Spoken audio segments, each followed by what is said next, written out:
Assalamualaikum warahmatullahi wabarakatuh. Hai teman-teman, perkenalkan nama saya Dediana Fitriananda dari Prodi Administrasi Publik Universitas Muhammadiyah Bandung. Nah, saya di sini akan menjelaskan tentang apa itu otonomi daerah dan apa itu good governance. Nah, otonomi daerah merupakan hak, wewenang, dan kewajiban pemerintah dan kepentingan masyarakat setempat sesuai dengan peraturan perundang-undangan. Nah, sedangkan good governance merupakan sebagai suatu proses pembuatan keputusan yang pelaksanaannya melibatkan stakeholder dalam masyarakat yang didasarkan pada prinsip akuntabilitas, transparansi, responsivitas, efektivitas, efisiensi, dan persamaan hak. Nah, terus ada juga prinsip-prinsip dari good governance. Di antaranya, prinsip-prinsip good governance yang pertama ada partisipasi, yaitu semua warga berhak terlibat dalam pengambilan keputusan, baik langsung maupun melalui lembaga perwakilan yang sah untuk mewakili kepentingan mereka. Partisipasi menyeluruh tersebut dibangun berdasarkan kebebasan berkumpul dan mengungkapkan pendapat, serta kapasitas untuk berpartisipasi secara konstruktif. Yang kedua, penegakan hukum. Partisipasi masyarakat dalam proses politik dan perumusan kebijakan publik memerlukan sistem dan aturan-aturan hukum, tanpa diimbangi oleh sebuah hukum dan penegakannya yang kuat. Partisipasi akan berubah menjadi proses politik yang anarkis. 3. Transparansi. Salah satu yang menjadi persoalan bangsa di akhir masa Orde Baru adalah merebaknya kasus-kasus korupsi yang berkembang sejak awal masa rejim kekuasaannya. Salah satu yang dapat menimbulkan dan memberi ruang gerak kegiatan korupsi adalah manajemen pemerintahan yang tidak transparan. Yang keempat, responsif. Pemerintah harus peka dan cepat tanggap terhadap persoalan masyarakat. Keempat, responsif. Pemerintah harus peka dan cepat tanggap terhadap persoalan masyarakat. Kelima, orientasi kesepakatan. Pengambilan keputusan melalui proses musyawarah dan semaksimal mungkin berdasarkan kesepakatan bersama. Yang keenam, keadilan. Kesamaan dalam perlakuan dan pelayanan. Yang ketujuh, efektivitas dan efisiensi.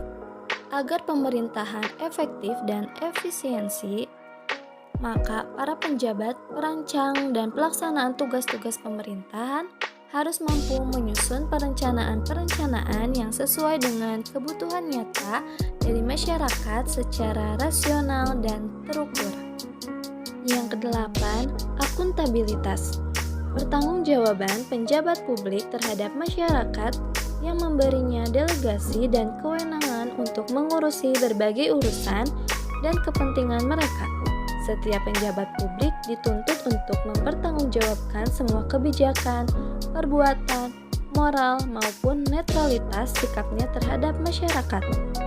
Yang terakhir, visi strategis. Pandangan strategis untuk menghadapi masa yang akan datang.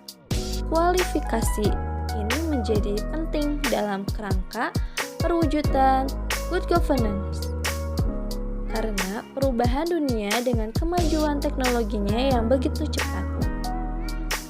Indikator di dalam menilai kemajuan pelaksanaan otonomi daerah pada pemerintahan daerah tersebut harus disandarkan kepada 3 aspek, yaitu diantaranya yang pertama, aspek ekonomi daerah. Pembangunan yang dilaksanakan yaitu pembangunan yang merangsang pertumbuhan ekonomi di masyarakat lokal. Hal ini perlu dijalankan dengan melakukan kajian mendalam sehingga kelihatan seberapa besar pengaruh otonomi daerah, baik di tingkat kabupaten atau kota maupun secara regional. Untuk memacu pertumbuhan ekonomi masyarakat, maka kita ketahui bahwa apakah otonomi daerah selaras dengan upaya dalam meningkatkan kesejahteraan rakyat. Kedua, aspek pelayanan publik. Dalam konteks ini, harus dinilai menilai seberapa dekat pemerintahan daerah dengan masyarakat yang tercermin dalam urusan-urusan pelayanan publik yang terbuka, efisien, dan efektif. Yang ketiga, aspek pembangunan demokrasi politik. Hal ini menjadi penting dalam mengkaitkan antara pelaksanaan otonomi daerah dengan upaya-upaya pelembagaan demokrasi tingkat lokal. Potret ini bisa terlihat dari beberapa krisis rakyat dalam melihat kebijakan-kebijakan yang dikeluarkan oleh pemerintah lokal atau seberapa besarkah kontribusi dari masyarakat lokal dalam pengambilan keputusan strategis di daerahnya. Nah, di negara kita ini masih banyak permasalahan penerapan good governance, diantaranya itu seperti yang pertama, reformasi birokrasinya belum berjalan sesuai dengan tuntutan masyarakat. Yang kedua, tingginya kompleksitas permasalahan dalam mencari solusi perbaikan.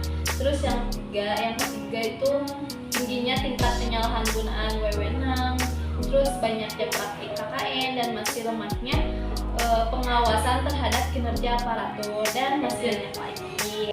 Kita sebagai mahasiswa harus bisa berperan aktif terhadap masyarakat untuk bisa mencapai good governance, diantaranya yang pertama, agent of change. Sebagaimana yang sudah dijelaskan di dalam surah Al-A'raf ayat 11 bahwa di mana suatu kaum harus berubah bila mereka menginginkan suatu keadaan yang lebih baik. Nah, dengan adanya mahasiswa sebagai kaum intelektual, maka mahasiswa dituntut untuk melakukan suatu perubahan ke arah yang lebih baik. Yang kedua, agent of control. Mahasiswa juga bisa berperan sebagai kontrol terhadap kebijakan yang dibuat menyangkut hajat hidup orang banyak. Nah, mahasiswa dapat menjadi peran penting dalam mewujudkan good governance dalam sistem pemerintahan. Yang ketiga, iron stock. Mahasiswa yaitu aset atau cadangan untuk masa depan. Nah, mahasiswa diharapkan menjadi generasi yang tangguh dan juga memiliki kemampuan dan moralitas yang baik sehingga dapat menggandingkan generasi sebelumnya. Nah, di situ dibuktikan dengan adanya organisasi yang setiap akhir kepengurusannya akan ditandai dengan penggiliran tongkat dari golongan tua yang sudah pernah memimpin ke golongan muda yang mempunyai jiwa kepemimpinannya. Agar bisa membangun good governance, maka setiap anggota masyarakat, mahasiswa, cendekiawan, awak media, dan yang lainnya harus bisa mempunyai posisi di dalam masyarakat, parpol, badan eksekutif, badan legislatif, badan yudikatif, dan juga memiliki tanggung jawab besar untuk membawa negara ini agar maju, makmur, sejahtera, dan mandiri. Nah, sebelum kita merubah keadaan di sekitar kita menjadi lebih baik, kita juga harus bisa merubah diri kita sendiri. Kita harus memiliki pemahaman fungsi dan peran mahasiswa terhadap masyarakat sebagai intelektual mudanya, dan kita juga harus memiliki semangat yang tangguh dan niat yang kuat agar kita tidak putus semangat ketika kita mengalami kekecewaan atau kegagalan. Nah, peran mahasiswa di sini tidak hanya mempelajari disiplin ilmu yang dimilikinya, tapi juga harus bisa mempelajari kondisi masyarakat di sekitar. Kenapa harus menunggu kata esok kalau hari ini bisa bersemangatlah dalam apa yang kita kerjakan. Mungkin cukup sekian penjelasan dari saya, kurang lebihnya mohon maaf. Semoga apa yang telah saya jelaskan bermanfaat untuk kalian semua. Billahi fisabilillah, fastabiqul khairat. Wassalamualaikum